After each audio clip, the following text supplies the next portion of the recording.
জমি নিয়ে বিবাদে ঘরে আগুন ধরিয়ে দেওয়ার অভিযোগ, পরিবারের মধ্যে হাতাহাতি। জমি নিয়ে বিবাদের জেরে দুই পরিবারের মধ্যে মারপিট ও পরে বাড়িতে অগ্নিসংযোগের ঘটনায় অগ্নিগর্ভ পরিস্থিতি। দক্ষিণ চব্বিশ পরগনার ঢোলাহাটের দক্ষিণ হরিণডাঙ্গা এলাকায় আগুন লাগার পর গ্যাস সিলিন্ডার বিস্ফোরণের জেরে আগুন ছড়িয়ে পড়ে প্রতিবেশীদের বাড়িতে। সব মিলিয়ে 3টি বাড়ি, রান্নাঘর, গোয়ালঘর আগুনে পুরোপুরি ভস্মীভূত হয়ে গেছে। আগুনে পুড়ে গিয়েছে নগদ টাকা, 2টি বাইক, সাইকেল, বাড়ির আসবাবপত্র, খাদ্য সামগ্রী ও বিভিন্ন গুরুত্বপূর্ণ নথিপত্র।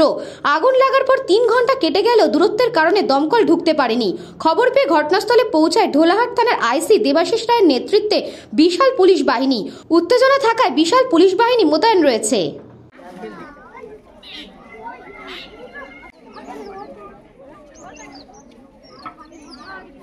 আগুনটা ওদের ঘরে আগুন লেগেছে। কাদের ঘরে? ওই পাশের ঘরে। নাম কি ওদের? আইনুদ্দিন কুত্তাই। হ্যাঁ, ওদের ঘর পাশের ঘরে আগুন লেগেছে। সেই ঘরটা এসে আগুনটা গ্যাসটা হচ্ছে ব্লাস্ট হয়ে ভাসুদের ঘর পড়ে গেছে। ভাসুদের নাম কি? ভাসুদের নাম জলিল কুরকাই। আর আমার ঘরটা পড়ে গেছে। আমার জিনিসপত্রের ভেতর, আমার হাঁড়ি খোলা মেশিন পত্রের ভেতর, আমার টাকা পয়সা, আর হাঁস মুরগির ভেতর আমার সব কিছু আছে। আমি এই ঘরে থাকি, মাটির ঘরে। কটা ঘর পড়েছে? আমার একটা ঘর পড়েছে। কখন পুড়লো? কালকে সন্ধ্যাবেলা।